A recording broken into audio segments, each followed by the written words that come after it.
दोस्तों आज की इस वीडियो में हम ऐसे सेक्टर के बारे में बात करने वाले हैं जिसकी जीडीपी 18% इसी सेक्टर से बिलोंग करती है और एम्प्लॉयमेंट भी इसी सेक्टर से 15% की रेट होती है। दोस्तों अभी भी 21 सेंचुरी में इंडिया की डिपेंडेंसी 17% इसी सेक्टर से बिलोंग करती है, यानी इसी सेक्टर से उनकी रोज की कमाई होती है। दोस्तों जिस सेक्टर की मैं बात कर रहा हूँ वो है एग्रीकल्चर सेक्टर। इसी सेक्टर के रिलेटेड एक पेनी स्टॉक के बारे में बात करने वाले हैं। दोस्तों वीडियो आगे लग जाने से पहले बता देता हूँ यहाँ कोई बाई एंड सेल रिकमेंडेशन नहीं है, ये सिर्फ आप एजुकेशन नॉलेज पर्पज के लिए ही है। दोस्तों चलिए शेयर प्राइस के ऊपर बात करते हैं। शेयर प्राइस की बात करते हैं तो इस कंपनी का शेयर का प्राइस 21 रुपए 80 पैसे पे ट्रेड कर रहा है और इस कंपनी ने लगभग 400% रिटर्न 5 साल में बना चुकी है। एक साल की बात करते हैं तो इस कंपनी में एक साल में कुछ खास रिटर्न नहीं देखेंगे। 6 मंथ की बात करते हैं इस कंपनी ने करीब 9% की रिटर्न देखी गई है। एक साल में इस कंपनी ने अच्छा खासा रिटर्न नहीं देखा गया है, पर 6 महीने में इस कंपनी ने कुल 9% रिटर्न दिया है। शॉर्ट टर्म के लिए इस कंपनी ने कुछ खास रिटर्न नहीं दिए हैं, पर इस कंपनी ने लॉन्ग टर्म में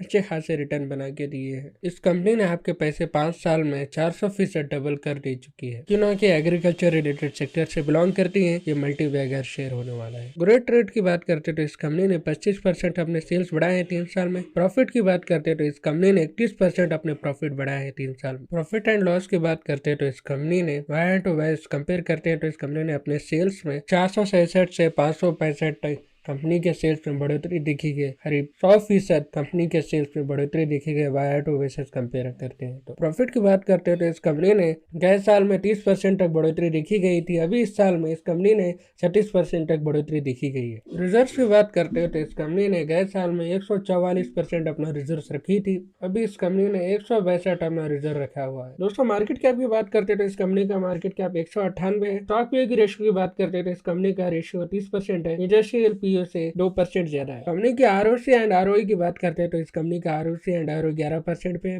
डिविडेंड की बात करते हैं तो इस कंपनी ने लगातार 2012 से अभी तक लगातार डिविडेंड पे करते हुए आई है 7% से ज्यादा, और इसका डिविडेंड का जो रेशियो है 37% डिविडेंड पे करते हुए आ रही है। डेप्ट इक्विटी की बात करते हैं तो इस कंपनी का डेप्ट इक्विटी 0.28 है। जिस कंपनी का भी डेप्ट इक्विटी 1% से नीचे रहता है वो कंपनी आपके रडार में जरूर आनी चाहिए। कंपनी का नाम बसंता एग्रोटेक लिमिटेड कंपनी है, एग्रीकल्चर सेक्टर रिलेटेड कंपनी है। इंडिया की पॉपुलेशन 140 से अधिक करोड़। रूरल एरिया की बात करते हैं 17% एग्रीकल्चर के ऊपर डिपेंडेंट है। ये शेयर आगे चलकर मल्टी बैगर शेयर होने वाला है। दोस्तों बिजनेस एनालिसिस की बात करते हैं तो ये कंपनी 1990 से अपना फाउंडेशन एग्रीकल्चर सेक्टर में डाल चुकी है। ये कंपनी भारतीय ग्रुप ऑफ अंकोला का एक हिस्सा है। प्रोड्यूस की बात करते हैं तो ये company hybrid variety of seeds, HFC fertiliser, agriculture plastic, organic products and chemicals में। इस कंपनी के पास खुद का ही वेयर हाउस है, cold storage and LBBS manufacturing unit भी। और ये बिजनेस सेगमेंट में ये company research and development, biotechnology, processing and marketing of hybrid seeds and BT seeds and vegetable में भी रहती है। मैन्युफैक्चरिंग की बात करते हो तो ये कंपनी के पास एनपीके,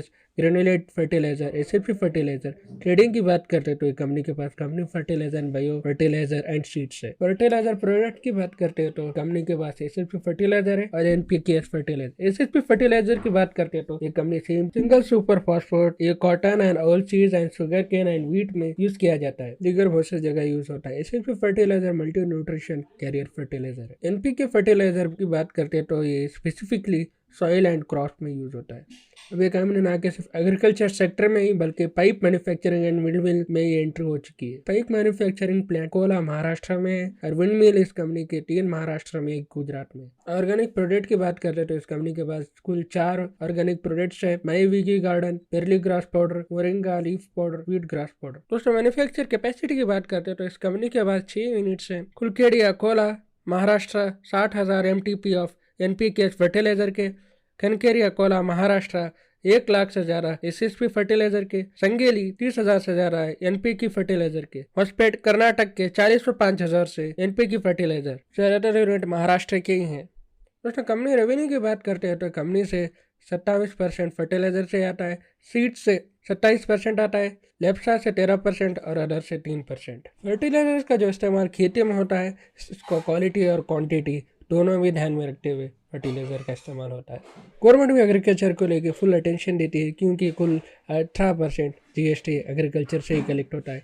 फर्टिलाइजर की बात करते हैं तो गवर्नमेंट भी इसके ऊपर ज़्यादातर फोकस करती है। गवर्नमेंट भी जगह जगह अपने जो गवर्नमेंट एम्प्लॉय है रूरल एरियाज को भेजती हैं कि फर्टिलाइजर कैसा यूज़ करना है, क्या नहीं, फर्टिलाइजर्स और क्वांटिटी क्वालिटी दो भी उसमें समझाती है। फर्टिलाइजर्स की डिमांड दिन पर दिन बढ़ती जाती है। इसे देखते हुए एक कंपनी आगे चलकर मल्टी बैगर शेयर होना है। इसके जो फंडामेंटल की बात करते हैं, इसका फंडामेंटल बिजनेस मॉडल की बात करते हैं तो इस कंपनी का फुली सॉलिड बिजनेस मॉडल है। कोई भी कंपनी जिस कंपनी का बिजनेस मॉडल फुली सॉलिड रहता है वो आगे चलकर मल्टीबैगर शेयर बनता है। शेयर होल्डर पैटर्न की बात करते हैं तो प्रमोटर ने 53% अपना होल्ड रखा है। ज्यादातर कंपनी में पेनी स्टॉक कंपनी में देखा जाता है कि प्रमोटर की होल्डिंग कम ही दिखती है, पर यहाँ पे 50% से ज्यादा इसकी होल्डिंग है। आप अंदाजा लगा सकते हैं कि आगे चल के शेयर कितना इंपॉर्टेंट होने वाला है। प्रमोटर्स की लगातार कंटिन्यूसली होल्डिंग बढ़ाते हुए आई है, ज्यादा कुछ नहीं, पॉइंट में इसकी होल्डिंग हुए आ रही है। डीआईएस की बात करते हैं तो इसकी कांस्टेंट होल्डिंग है, ज्यादातर नहीं, 0.0% होल्डिंग है। पब्लिक होल्डिंग की बात करते हैं तो इसके पास 47% पब्लिक होल्डिंग है। कुल नंबर ऑफ शेयर होल्डर की बात करते हैं तो इसके पास 48,000